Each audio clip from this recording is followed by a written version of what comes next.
आपकी मुलाकात जो है 9 साल के नन्हे तीरंदाज से करा देते हैं। इनका निशाना देखकर आप हैरान रह जाएंगे। इनका नाम है रुद्र और इनकी खास बात यह है कि ये पैरों के अंगूठे से लक्ष्य को आसानी से भेद सकते हैं। आप भी देखिए हुनर की ये हैरान कर देने वाली तस्वीर।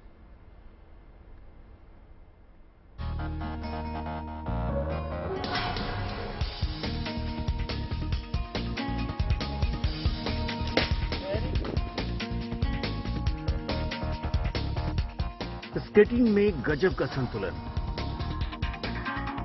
योग में अद्भुत का लचीलापन, तीरंदाजी में एकलव्य की तरह महारत।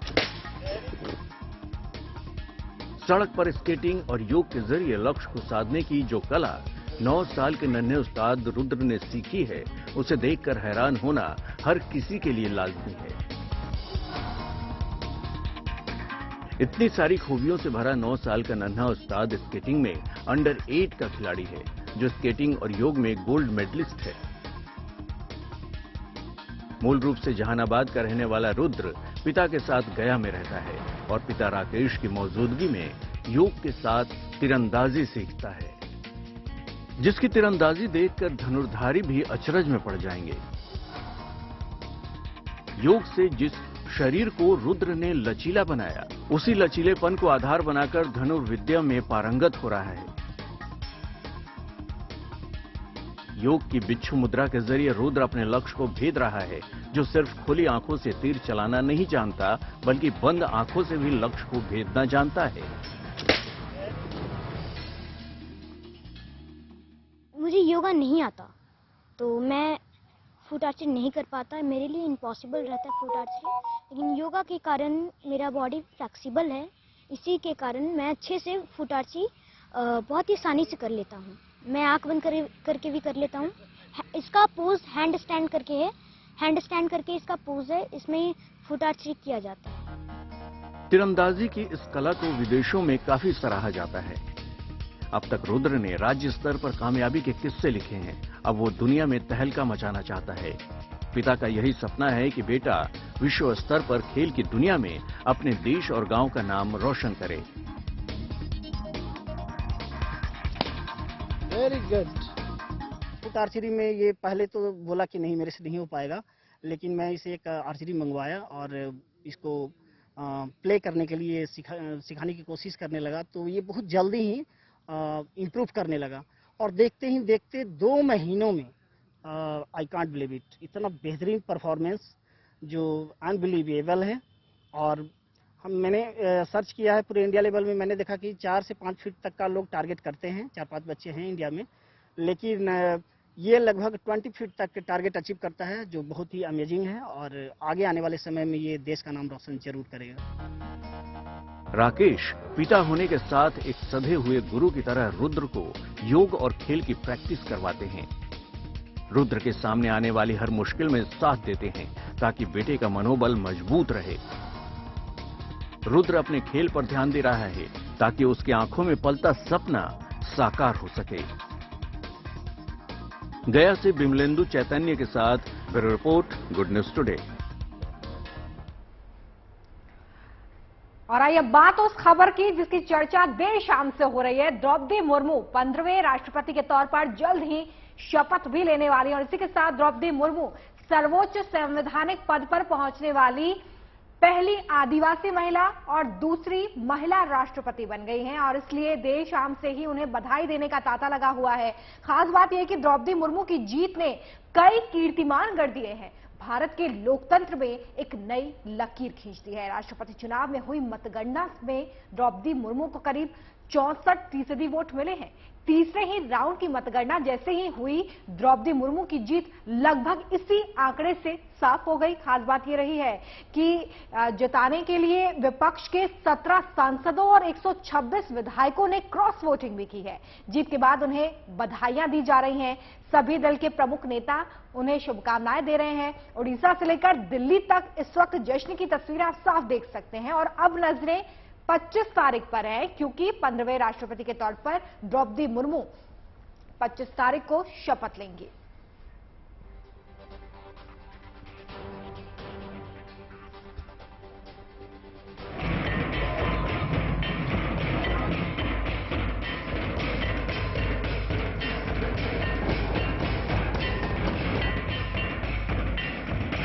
ये शून्य से शिखर पर पहुंचने की खुशी का पल है। ये संघर्षों को पार कर देश के सर्वोच्च सम्मान से सम्मानित होने का क्षण है। ये द्रौपदी मुर्मू के राष्ट्रपति होने का उल्लास है। ये देश की पहली महिला आदिवासी के राष्ट्रपति बनने की उमंग है। ये नए युग का शुभारंभ है।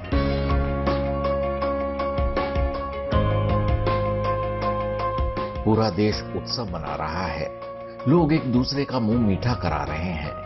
देश की राजधानी से लेकर ओडिशा तक त्योहार का माहौल है। दिवाली से पहले जीत के दिए जलाए जा रहे हैं।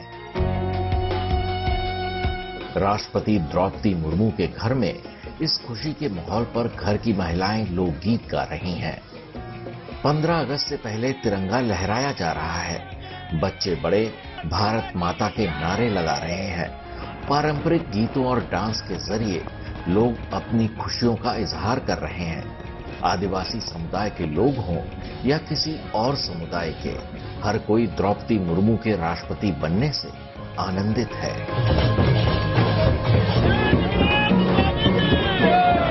ये तस्वीरें ओडिशा के जसुआपुर की हैं, जहां बीजेपी प्रवक्ता संबित पात्रा की खुशी का ठिकाना नहीं है। आदिवासी समाज के बीच हाथ से हाथ मिलाकर डांस करते संबित पात्रा लोगों से अपनी खुशियां बांट रहे हैं। लोगों को मिठाई खिलाई जा रही है, तोहफे दिए जा रहे हैं। ओडिशा के रायरंगपुर में जश्न का माहौल है। यहीं से राष्ट्रपति द्रौपदी मुर्मू ने अपने राजनीतिक सफर की शुरुआत की थी। राष्ट्रपति चुनाव का नतीजा साफ होते ही लोगों की खुशी का ठिकाना नहीं रहा। स्थानीय समर्थकों को जैसे ही पता चला कि राष्ट्र के सबसे प्रतिष्ठित पद पर द्रौपदी मुर्मू विराजमान होंगी, लोगों ने जश्न मनाना शुरू कर दिया।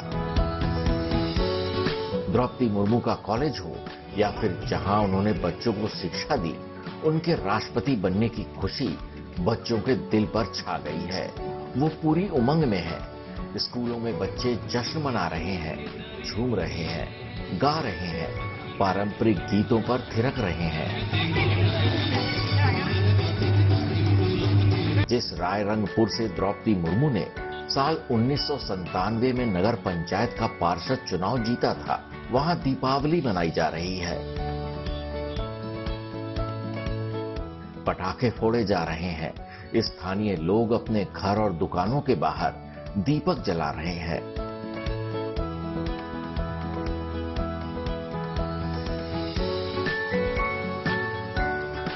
ये तस्वीरें दिल्ली में मनाए जाने वाले जश्न की हैं।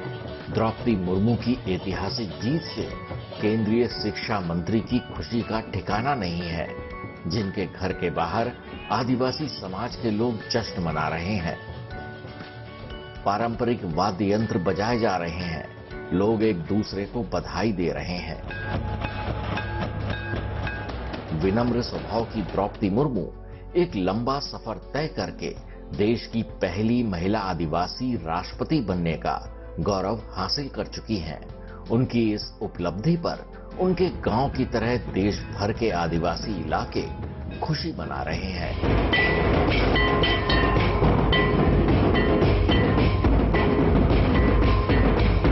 मयूरभंज से सूर्याग्नि रॉय के साथ Chitra Tripathi, good news today.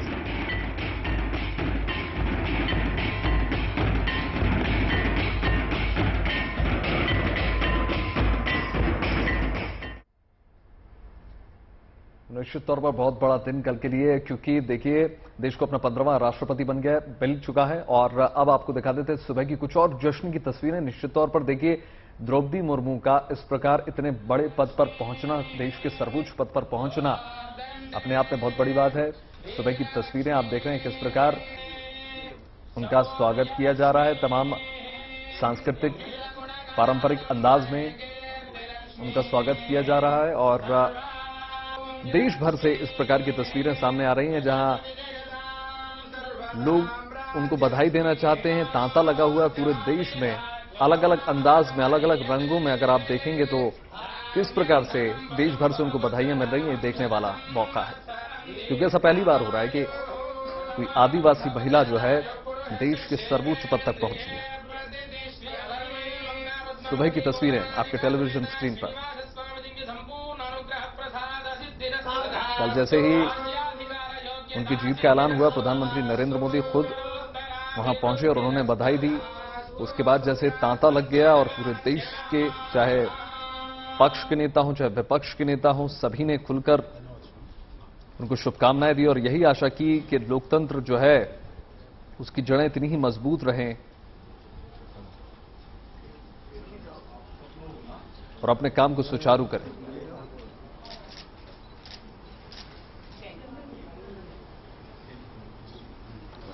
Good news today पर सुबह की लेटेस्ट तस्वीरें आप देख रहे हैं। किस प्रकार स्वागत किया जा रहा है देश की नई राष्ट्रपति, महिला आदिवासी राष्ट्रपति द्रौपदी मुर्मू का।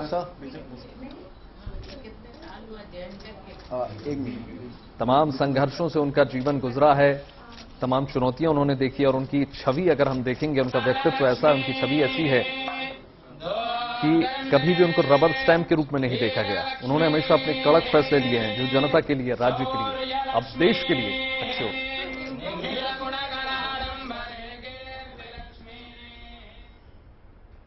चलिए आगे बढ़ते हैं। बात उस गांव की जो भारत के लिए सामरिक दृष्टि से काफी मायने रखता है। अरुणाचल प्रदेश के मेचुका, जो किसी भी मायने में कश्मीर घाटी से कम सुंदर नहीं है, अब मेचुका इंटरनेट से भी जुड़ गया है। मेचुका चीन के बॉर्डर से महज 30 किलोमीटर की दूरी पर स्थित है और ऐसे में मेचुका में जैसे इंटरनेट की सेवा पहुंची है तो इसकी अहमियत और ज्यादा बढ़ जाती है, क्योंकि दूसरी तरफ चीन लगातार अपने इलाके का विकास कर रहा है, वहां पर लगातार विकास कार्यों को आगे बढ़ा रहा है। ऐसे में अगर ऐसे गांव में इंटरनेट सेवा पहुंचती है तो जाहिर तौर पर यह चीन के लिए करारा जवाब है।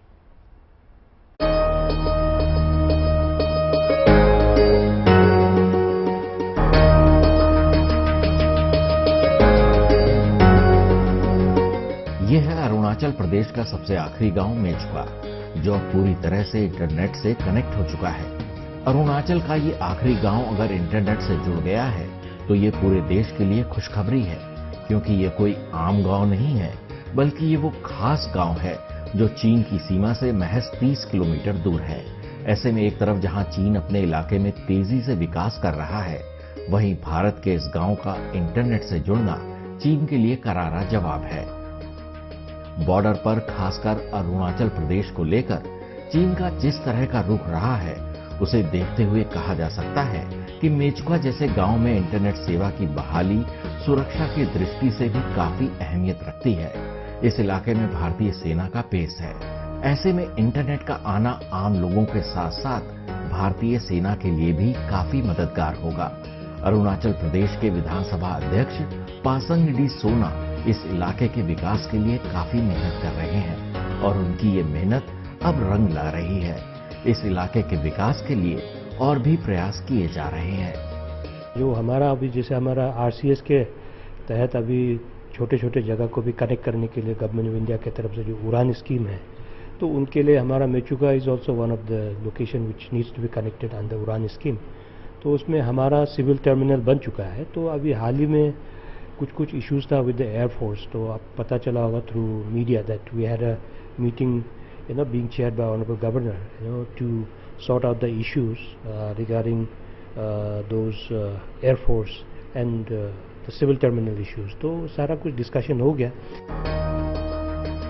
वैसे इस इलाके की बहुत सारी खूबियां भी हैं। भारत में जब भी खूबसूरत वादियों की बात आती है तो लोगों को कश्मीर की याद आती है, लेकिन मेचुका घाटी भी कश्मीर से कम सुंदर नहीं है। मेचुका समुद्र तल से 6000 फीट की ऊंचाई पर स्थित एक छोटा सा शहर है। मेचुका शहर देवदार के पेड़ों से घिरा हुआ है। यहाँ की हरियाली देखते ही बनती है। Yuvraj Mehta, Mechuka, good news today. और बात भोले की भक्ति की कर लेते हैं, जिसकी तस्वीरें शहर शहर से आ रही हैं। भोले के जलाभिषेक के लिए लोग दूर दूर से मंदिरों में पहुंच रहे हैं। आस्था का सबसे अद्भुत रंग हरिद्वार में जमा हुआ है, जहां 20 जुलाई तक करीब 25 लाख कांवड़िए पहुंच चुके हैं। इतनी बड़ी संख्या में शहर में पहुंचे कांवड़ियों की सुविधाओं का हर मुमकिन ख्याल रखा जा रहा है। वहीं हापुड़ पुलिस भी कांवड़ यात्रा को सुगम बनाने के लिए जी जान से जुटी हुई है, दिन रात जुटी हुई है। पुलिस वाले जो हैं यहां कांवड़ियों को फल बांट रहे हैं। हापुड़ में कांवड़ यात्रा के मद्देनजर स्कूल्स को 28 जुलाई तक बंद कर दिया गया। उधम देखिए, रामपुर में अगर हम बात करें तो वहां कांवड़ सेवा शिविर का उद्घाटन किया गया ताकि कांवड़ियों को किसी भी प्रकार की असुविधा न झेलनी पड़े।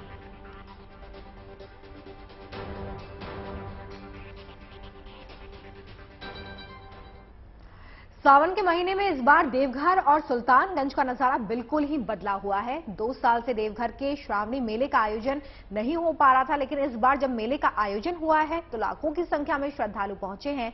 देवघर में जलाभिषेक की तस्वीरें भी वहां से सामने आ रही हैं और इस बार ये संख्या 50 लाख के आंकड़े को पार कर गई है।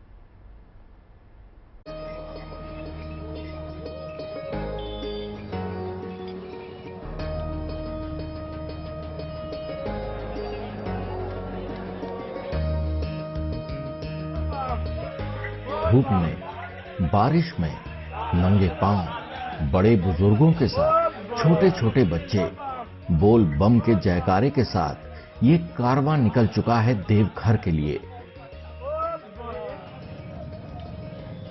ये वो कांवड़िए हैं जो बिहार के सुल्तानगंज से गंगा जल लेकर निकले हैं और इनकी मंजिल है बाबा बैद्यनाथ धाम, जिसके लिए इन शिव भक्तों को करीब 112 किलोमीटर का सफर तय करना होगा। अगर देखें तो पिछले 2 साल से श्रद्धालुओं को देवघर जाने का मौका नहीं मिल पा रहा था। कोरोना की वजह से देवघर के श्रावणी मेले का आयोजन नहीं हो पा रहा था, लेकिन इस बार देवघर में श्रावणी मेला बड़े धूमधाम से मनाया जा रहा है। ये देश के सबसे बड़े मेलों में से एक है।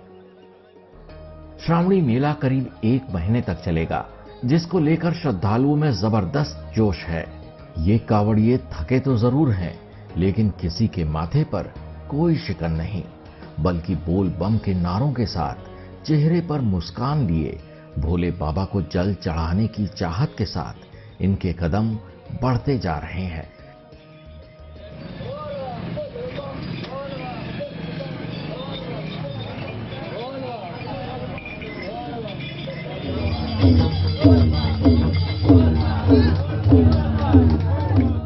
देवघर न सिर्फ बिहार झारखंड से कांवड़िए पहुंच रहे हैं, बल्कि दूसरे राज्यों के साथ साथ नेपाल से भी काफी संख्या में शिव भक्त देवघर जलाभिषेक के लिए आते हैं।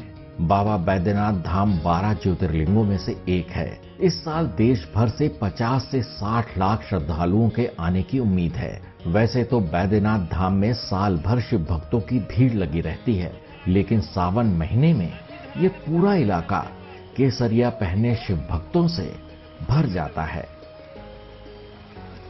देवघर से शैलेंद्र मिश्रा के साथ मुंगेर से Govind Kumar, good news today. और अब आपको शिव भक्ति और देशभक्ति का अनूठा संगम दिखा देते हैं। सावन के महीने में कांवड़ यात्रा के दौरान शिव के अनूठे रक्त देखे जाने शिव भक्ति के ऐसी एक तस्वीर सामने निकल कर आई उत्तर प्रदेश के मुजफ्फरनगर से। इस तस्वीर में आप देखेंगे कि कैसे शिव भक्ति के साथ देशभक्ति भी की जा रही है।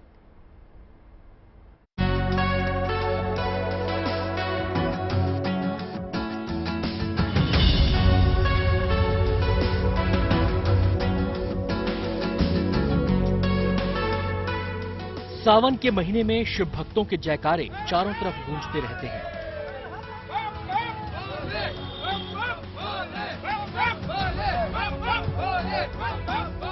आस्था के अलग अलग रंग केवल शिवालयों में ही नहीं दिखते, बल्कि कांवड़ यात्रा में भी नजर आते हैं। कांवड़ियों की कोशिश होती है कि वो अपनी कांवड़ को सबसे अलग, सबसे सुंदर बनाएं, और इसी कोशिश की वजह से कांवड़ यात्रा में अद्भुत तस्वीरें देखने को मिलती हैं।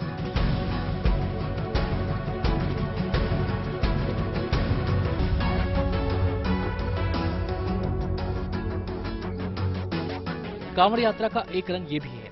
तस्वीरें मुजफ्फरपुर की हैं। ये देशभक्ति में लिपटी शिव भक्ति की तस्वीर है। ये तिरंगा कांवड़ हरिद्वार से जल लेकर चली है और जहां जहां से गुजरी है सबका ध्यान इस कांवड़ ने अपनी तरफ खींचा है।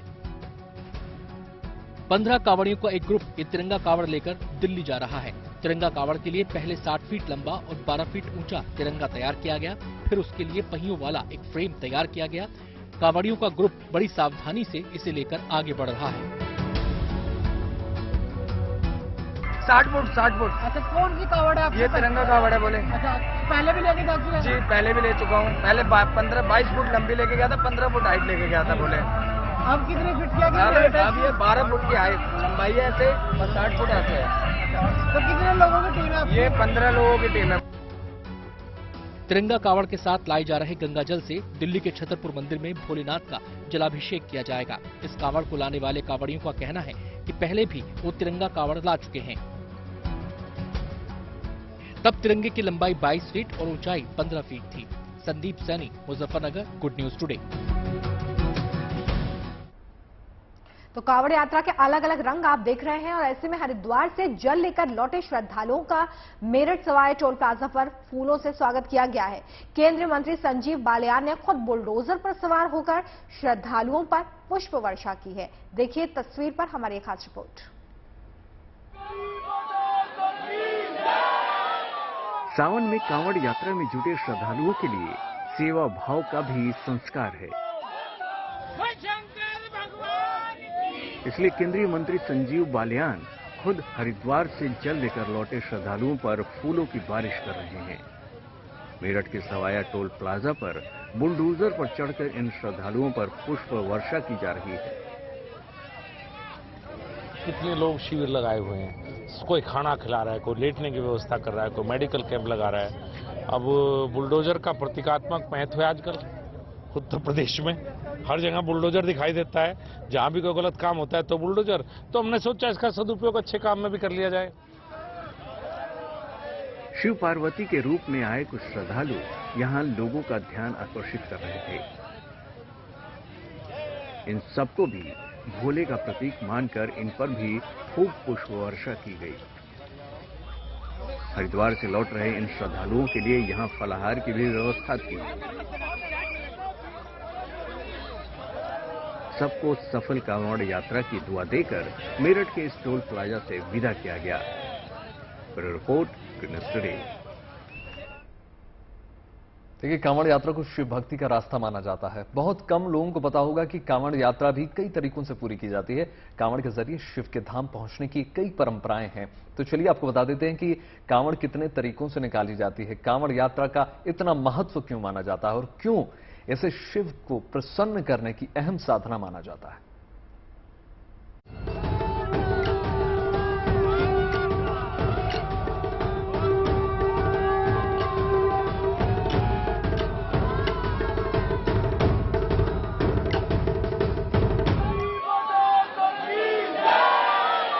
ये शिव के भक्तों की साधना है। ये भोले के भक्तों की आस्था है।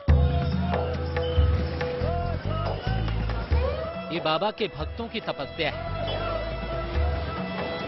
ये शिव के साधकों का भरोसा है। भोले बाबा की साधना का सावन ऐसा ही होता है। शिव भक्त कांवड़ यात्रा पर निकल जाते हैं। कांवड़ में जल भरकर मीलों की कठिन यात्रा तय करने के बाद भक्त बाबा भोलेनाथ पर अपनी श्रद्धा और मनोकामना का जल अर्पित करते हैं। राह में चाहे कितनी भी कठिनाई आ जाए, लेकिन शिव भक्तों का हौसला नहीं दिखता। इस कांवड़ यात्रा को ही शिव की सबसे कठिन साधना कहा जाता है। तीर्थ से कंधे पर गंगा जल लेकर आने और अपने घर के पास भगवान शिव के ज्योतिर्लिंग पर जल को चढ़ाने की परंपरा ही कांवड़ कहलाती है। सावन का यही वो वक्त होता है जब भक्त शिव के सबसे करीब होते हैं। मान्यता है कि शिव को खुश करने का ये पावन महीना होता है और शिव सावन में साधकों की सभी मनोकामनाएं पूरी करते हैं। कांवड़ को लेकर कई पौराणिक कहानियां भी प्रचलित हैं। लंकापति रावण को पहला कांवड़ कहा जाता है। कहते हैं कि भगवान राम ने भी कांवड़िया बनकर देवघर में ज्योतिर्लिंग का अभिषेक किया था। एक कथा के अनुसार शिव भक्त परशुराम ने गढ़मुक्तेश्वर से गंगा का जल लेकर भोलेनाथ का अभिषेक किया था। शिव के भक्तों का संसार कितना अद्भुत है, कांवड़ यात्रा की इन झांकियों से ये जाहिर हो जाता है। कांवड़ में सबसे मुश्किल खड़ी कांवड़ को माना गया है। इसके नियम कठिन होते हैं। इसमें भक्त कंधे पर कांवड़ लेकर पैदल यात्रा करते हुए गंगा जल लेने जाते हैं। इस कांवड़ को ना तो जमीन पर रखा जाता है और ना ही इसे कहीं टांगा जा सकता है। खड़ी कांवड़ यात्रा के दौरान आराम करते वक्त कांवड़ को दूसरे भक्त के कंधे पर ही रखा जा सकता है। जाहिर है खड़ी कांवड़ शिव की भक्ति की सबसे कठिन साधना है। कांवड़ यात्रा का एक रूप डाक कांवड़ भी है। इसमें भक्त शिव के जलाभिषेक तक रुकते नहीं हैं। इसमें भक्त किसी गाड़ी में शिव की प्रतिमा को सजाकर रखते हैं। यात्रा के दौरान शिव का श्रृंगार किया जाता है और भक्त नाचते गाते कांवड़ यात्रा लेकर निकलते हैं। ये कांवड़ किसी झांकी से कम नहीं होती और इस यात्रा के दौरान इसी आकर्षण से ये लोगों को अपनी ओर खींचती है। ताड़ी कांवड़ भी शिव के प्रति अपनी भक्ति जाहिर करने का एक मार्ग है। इस यात्रा के दौरान भक्त नदी के किनारे से शिवधाम तक की यात्रा दंड देते हुए पूरी करते हैं। ये यात्रा 1 महीने में पूरी होती है। कांवड़ का हर रूप खुद में खास है। यही वजह है कि सावन में शिव के भक्तों की कांवड़ यात्रा तमाम मुश्किलों के बावजूद पग पग पर आस्था से भरी होती है। सावन के महीने में शिव की साधना का ये मार्ग मुश्किल जरूर है, लेकिन कहते हैं कि यही वो मार्ग है जिससे शिव जल्द प्रसन्न हो जाते हैं। बोल बम का नारा लगाते हुए कांवड़ यात्रा का हर पग पाप का नाश करता है। यही नहीं, कांवड़ की एक यात्रा को एक अश्वमेघ यज्ञ जितना फल देने वाला बताया गया है। जाहिर है कांवड़ सावन में शिव साधना का महापर्व है। Bureau report, good news today. और अब छात्रों के लिए एक शुभ समाचार। भारत और ब्रिटेन ने आपस में एक समझौता किया है और इसके तहत दोनों देश एक दूसरे के शिक्षण संस्थानों की डिग्री, डिप्लोमा, प्रमाण पत्र, शैक्षणिक योग्यता को मान्यता देंगे। भारत में 10वीं और 12वीं पास करने पर मिलने वाले सर्टिफिकेट को ब्रिटेन में भी मान्यता दी जाएगी। साथ ही भारत में किए गए ग्रेजुएशन, मास्टर्स, पीएचडी को भी ब्रिटेन में वहां की डिग्रियों के समकक्ष माना जाएगा। इससे उन छात्रों को खास तौर पर फायदा मिल सकता है जो उच्च शिक्षा के लिए ब्रिटेन जाना चाहते हैं, क्योंकि ब्रिटेन से ग्रेजुएट होने वाले छात्र को भारत में भी ग्रेजुएट माना जाएगा। इससे भारत में ब्रिटेन से पढ़कर आने वालों को नौकरी या आगे की पढ़ाई के लिए सरकार की अनुमति लेने की प्रक्रिया से नहीं गुजरना होगा। हालांकि समझौते से प्रोफेशनल डिग्री को अलग रखा गया है।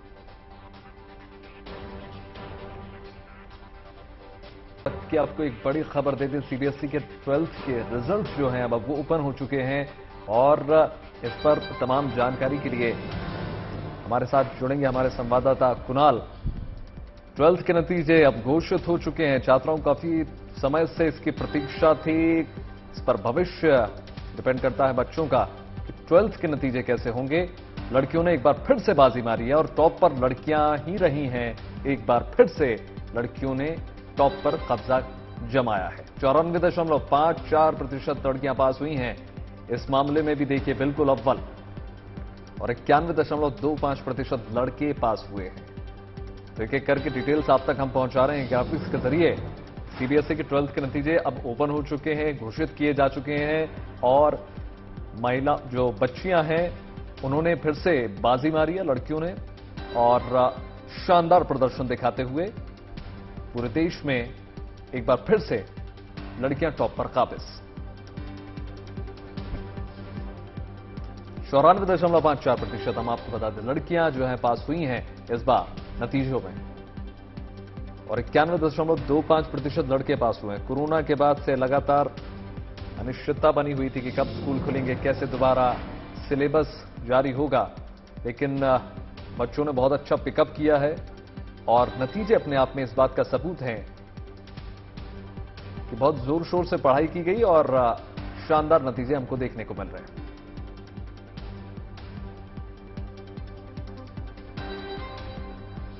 ब्रेकिंग न्यूज इस वक्त की, सीबीएसई के 12th के नतीजे घोषित हो चुके हैं और लड़कियों ने फिर से अव्वल लड़कियां नजर आ रही हैं। अगर प्रतिशत की भी बात की जाए तो लड़कियों का प्रतिशत पास होने में ज्यादा नजर आता है। 94% से भी ज्यादा बच्चियां पास हुई हैं और 91% से ज्यादा लड़कों ने ये रिजल्ट निकाला है और वो उत्तीर्ण हुए हैं 12th की परीक्षा में।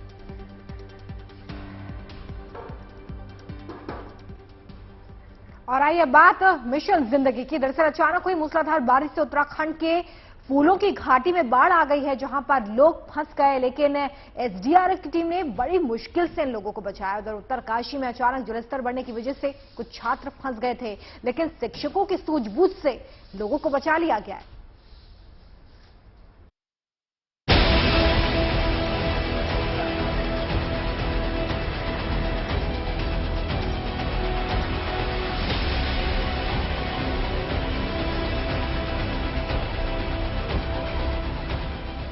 देवभूमि उत्तराखंड में मॉनसून इस कदर रूठा है कि सांस लेने की भी मोहलत नहीं दे रहा है।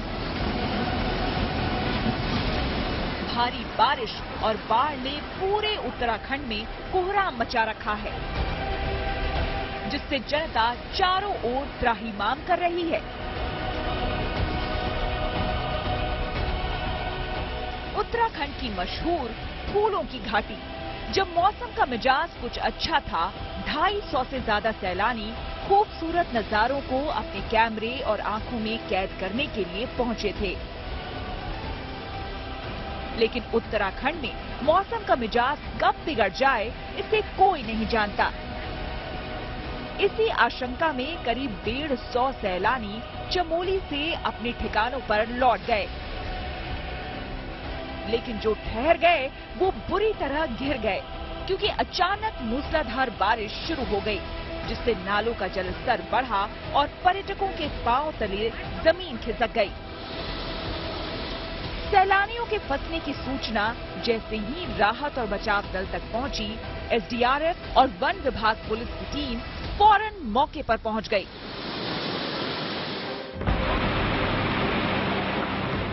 और फिर शुरू हुआ रेस्क्यू का सिलसिला। देखिए, कुदरत के कहर से डरे सैलानियों को बचाव दल एक एक करके कैसे रास्ते को पार करा रहा है।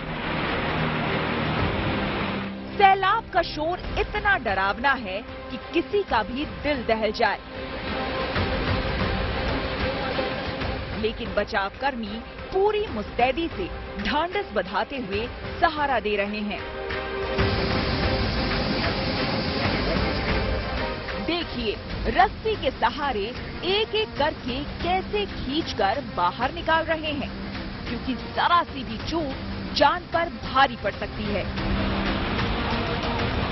सैलाब का शोर और पानी के धार की रफ्तार इतनी तेज है कि बचाव कर्मियों को अस्थायी पुल बनाना मुश्किल हो रहा है, क्योंकि पानी उसे बहा ले जाने पर आमादा है।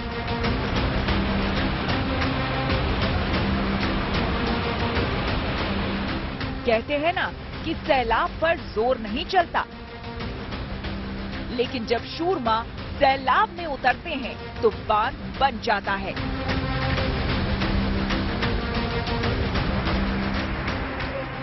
और इसके बाद जो तस्वीर बनती है उसे दुनिया देखती है।